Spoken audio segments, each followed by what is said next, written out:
Capítulo del libro La enzima prodigiosa, del médico Hiromi Shinya. Bienvenidos humanos del planeta Tierra. Este podcast está dedicado a promover la salud Kangen.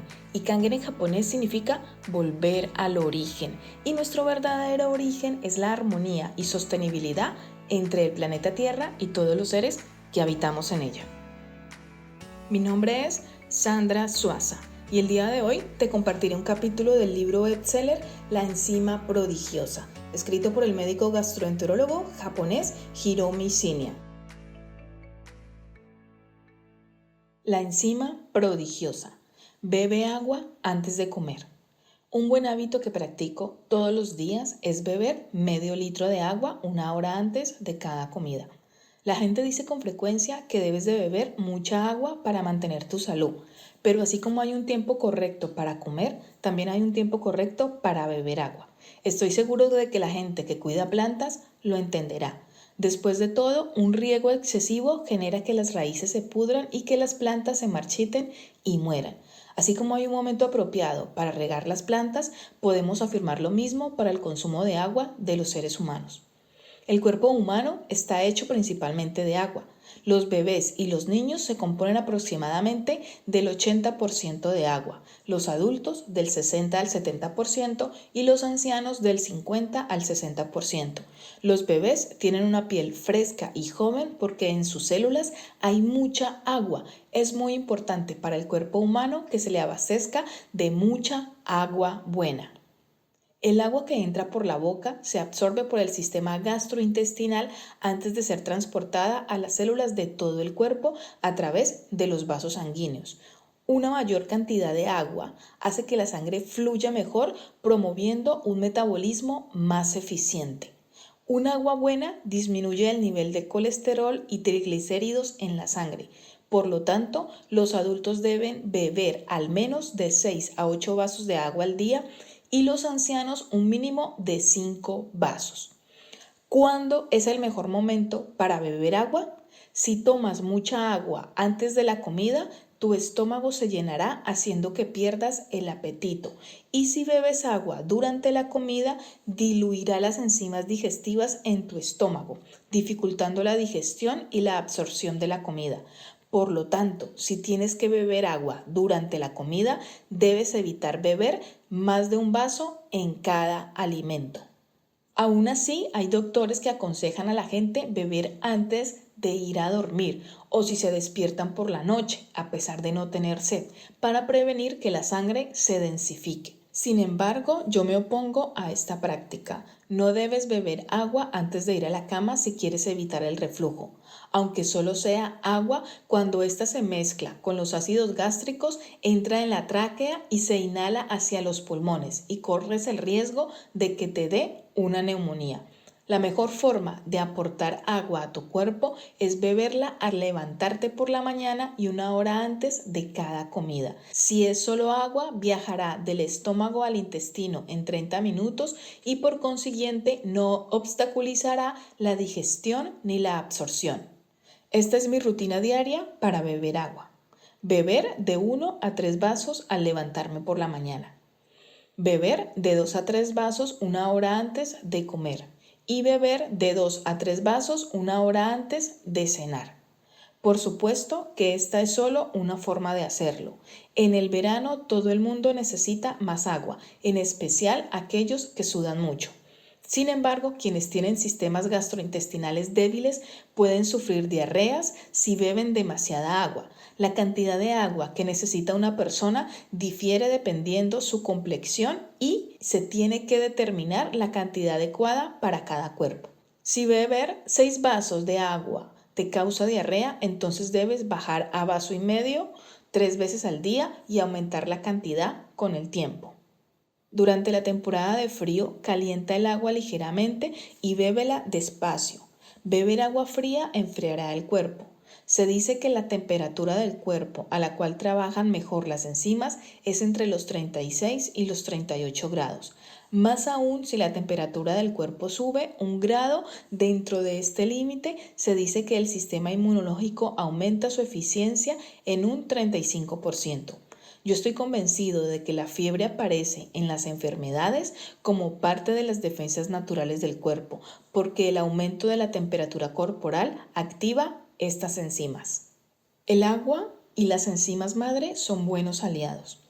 El agua tiene muchas funciones dentro del cuerpo, pero la principal es mejorar el flujo de sangre y acelera el metabolismo. También activa la flora bacteriana y las enzimas intestinales en el momento de excretar desperdicios y toxinas. Las dioxinas, los contaminantes, los adictivos de los alimentos y los carcinógenos son expulsados del cuerpo por el agua buena. Por todas estas razones, la gente que no bebe suficiente agua enferma con facilidad. Por el contrario, si bebes mucha agua buena, será más difícil que enfermes. Cuando el agua humedece la zona del cuerpo que las bacterias y los virus pueden invalidar con más facilidad, como los bronquios y las mucosas gastrointestinales, el sistema inmunológico se activa, haciendo que esas áreas sean menos susceptibles de ser invadidas por los virus. En contraste, si no se consume agua suficiente, las membranas mucosas de los bronquios se deshidratan y se secan. Se producen flemas y mocos en los bronquios, por ejemplo, el tubo bronquial. Pero si no hay suficiente agua, se pegarán a los bronquios generando un caldo de cultivo para las bacterias y virus. El agua no solo está presente en los vasos sanguíneos, sino que también desempeña un papel muy activo dentro de los vasos linfáticos, ayudándonos a mantenernos sanos. Si los vasos sanguíneos son como un río, el sistema de vasos linfáticos del cuerpo humano es como el alcantarillado. Desempeña funciones importantes de purificación y filtrado y transporte de exceso de agua, proteínas y desperdicios a través del flujo sanguíneo. Dentro de los vasos linfáticos se encuentran los anticuerpos llamados gamaglobulinas, las cuales tienen funciones inmunológicas, así como enzimas llamadas lisocimas que tienen efectos antibacterianos. Para que el sistema inmunológico funcione adecuadamente, resulta indispensable tener agua buena. El agua es vital para todo el organismo. Un cuerpo no se puede mantener sin la cantidad adecuada de agua. Esa es la razón de por qué las plantas no crecen en el desierto. Para que las plantas crezcan se necesita la luz del sol, tierra y agua. Si solo tienen luz del sol y suciedad, los nutrientes no pueden ser absorbidos y las plantas se marchitarán y morirán. El agua hace posible que la planta absorba los nutrientes. Para un ser humano, si el agua no es distribuida de forma adecuada, el individuo no solo estará desnutrido, sino que los desperdicios y las toxinas se acumularán dentro de las células sin que se puedan excretar. En el peor de los casos, las toxinas acumuladas dañarán los genes de las células, haciendo que algunas de ellas se vuelvan cancerosas. Sea para mejorar el flujo del sistema gastrointestinal o el flujo de la sangre y fluidos linfáticos, el agua tiene funciones muy amplias en el cuerpo. El agua tiene microfunciones como proveer alimentos y eliminar el desperdicio de los 60 trillones de células del cuerpo. Esas microfunciones que producen energía y descomponen radicales libres también involucran enzimas. En otras palabras, si el agua no se distribuye con precisión entre los 60 trillones de células, las enzimas no serán capaces de cumplir de manera suficiente esas funciones. Para que las enzimas trabajen adecuadamente, no solo existen diferentes nutrientes residuales, como las vitaminas y los minerales necesarios, sino que también se requiere el medio en el cual estas sustancias son transportadas, o sea, el agua. Más aún, la cantidad del agua que una persona excreta en un día, incluido el sudor que se evapora, es aproximadamente equivalente a 10 vasos y medio. Claro que la comida tiene agua, pero si consideramos lo anterior, se necesita reponer al menos 6 o 7 vasos de agua al día. Cuando le digo a la gente que beba muchos fluidos, hay quien me dice, no tomo mucha agua, pero tomo mucho té y café. Para el cuerpo humano es muy importante obtener agua. Cuando consumimos fluidos distintos al agua, como el té o el café, las bebidas con gas y la cerveza, en lugar de aportar los fluidos en el cuerpo, estos fluidos de hecho causan deshidratación. El azúcar, la cafeína, el alcohol y los adictivos que tienen esas bebidas extraen fluidos de las células y la sangre, por lo que ésta se hace más espesa. Mucha gente se toma un bote de cerveza en un día caluroso de verano después de salir de la sauna. Aunque la cerveza sea refrescante, cuando tienes mucha sed, los adultos y los ancianos con colesterol alto, presión sanguínea alta o diabetes tienen mayores probabilidades de sufrir un infarto de miocardio, o sea, un ataque cardíaco, o un infarto cerebral si dependen de la cerveza para reponer el agua perdida por el sudor. Si tienes sed, en lugar de beber cerveza, té o café, acostúmbrate a beber agua buena, abasteciendo con el fluido que tu cuerpo necesita. Agua buena es un agua con fuertes características antioxidantes. Confío en que ya comprenderás lo importante que es beber agua buena, pero tal vez te preguntes, ¿qué tipo de agua es considerada agua buena? Cuando digo agua buena, dudo que cualquiera piense en el agua del grifo. Además de cloro que se usa como desinfectante, el agua del grifo también contiene dioxinas y carcinógeno, como el tricloretileno y el trifenilmetano. El agua del grifo cumple con ciertos niveles de seguridad respecto a esas sustancias, pero aún así contiene toxinas. El agua del grifo se esteriliza con cloro, el cual puede matar bacterias en el agua, pero cuando el cloro se añade al agua se generan grandes cantidades de radicales libres.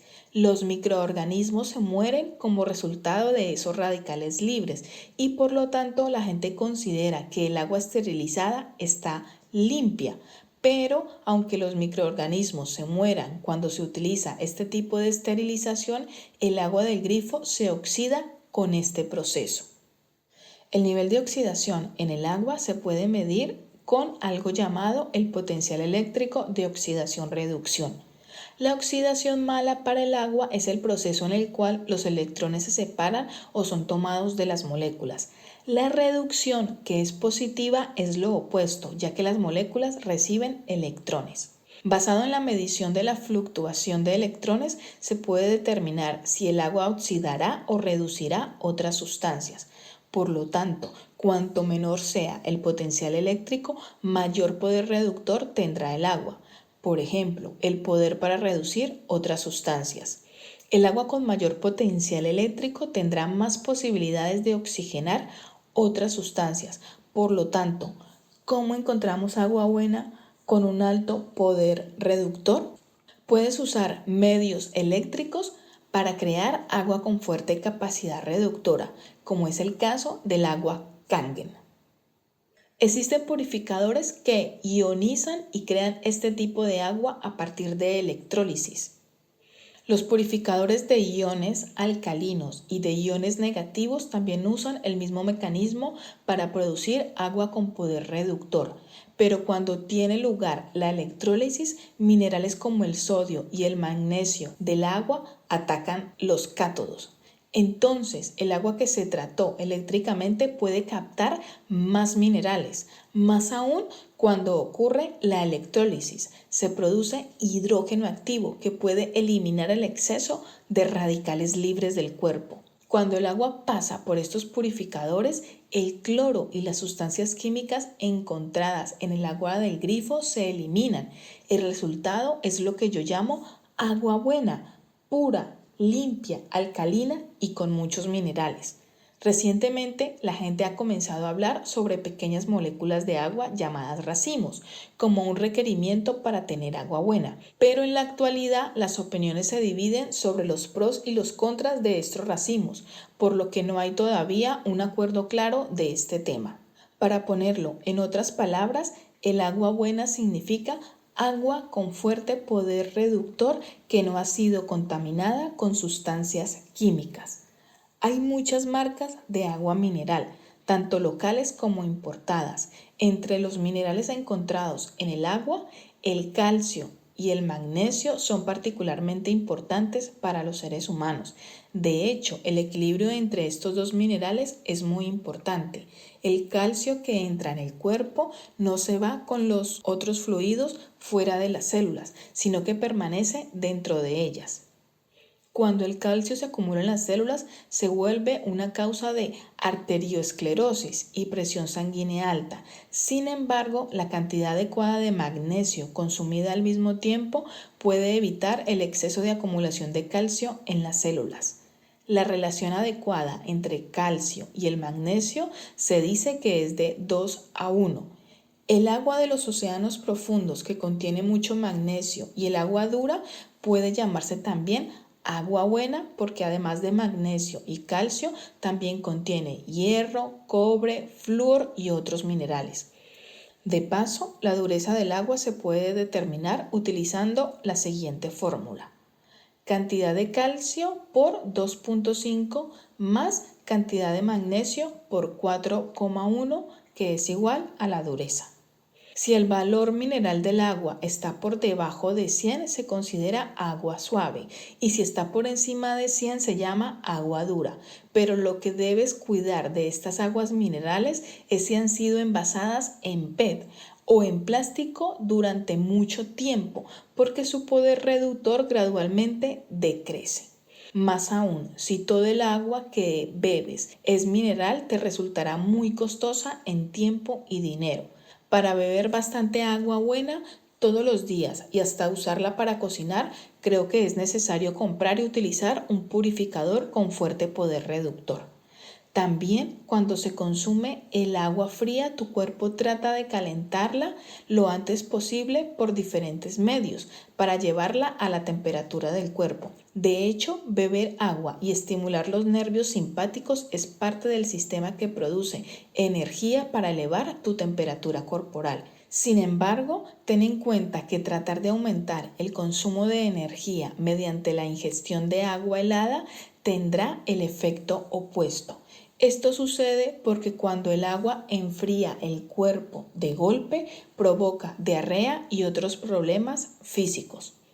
Últimamente se observa un aumento en el número de personas, en especial entre los jóvenes, con el síndrome de baja temperatura corporal, que se manifiesta con una temperatura alrededor de los 35 grados centígrados.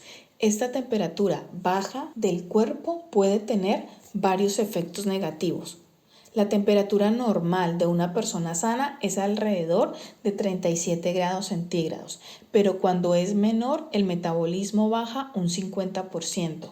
Además, la temperatura corporal a la cual las células cancerígenas se multiplican con mayor facilidad es alrededor de los 35 grados centígrados. Esto es porque la actividad de las enzimas se hace más lenta, disminuyendo las funciones inmunológicas del cuerpo. Las enzimas trabajan más activamente con una mayor temperatura corporal. A la gente le da fiebre porque sus cuerpos tratan de aumentar sus funciones inmunológicas. Por lo tanto, a menos que sea verano, es más seguro beber agua que esté a 20 grados centígrados. Bebe mucha agua buena y baja de peso. Cuando caminas por Nueva York, con frecuencia te topas con gente obesa paseando con una botella de agua.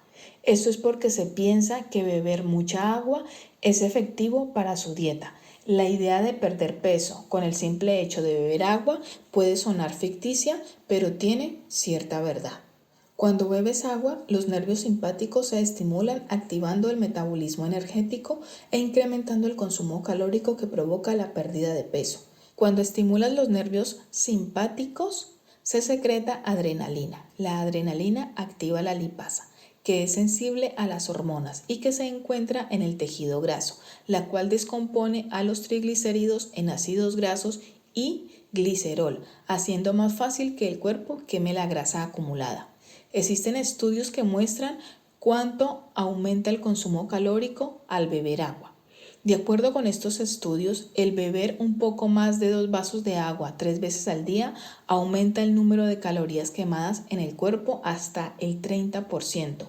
Más aún, a los 30 minutos de haber bebido agua, se llena el pico de la quema de calorías. Este hecho aclara que la gente con exceso de grasa debe habituarse a beber al menos 6,5 vasos de agua buena al día. ¿Y qué clase de agua es la más eficiente para este propósito? Agua a una temperatura menor que la de tu cuerpo, pero que no esté helada. De acuerdo con experimentos, el agua fría que está alrededor de los 21 grados aumentará el consumo calórico. El agua fría se considera buena porque se utiliza cantidades considerables de energía para calentar esa agua a la temperatura del cuerpo.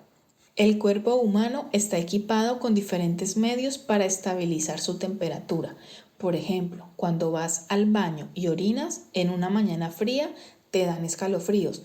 Esto es porque la orina caliente que se acumuló en la vejiga de pronto se pierde, dado como resultado un temblor para recuperar algo de calor.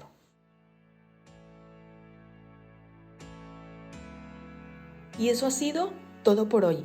Te invito a suscribirte para que te lleguen las notificaciones de los próximos podcasts y recuerda que nosotras somos el cambio que queremos ver en el mundo. Contacta y únete a la tribu de Somos Kangen. Si conoces algún libro relacionado con una vida saludable y sostenible, te invito a escribirme un correo y compartirlo para hablar de él aquí en este podcast. O si mejor aún, si aceptas una invitación a hablar directamente tú de ese tema, eres bienvenido o bienvenida para compartir tus conocimientos. En la descripción de este podcast te dejo el correo y número de WhatsApp para que me contactes.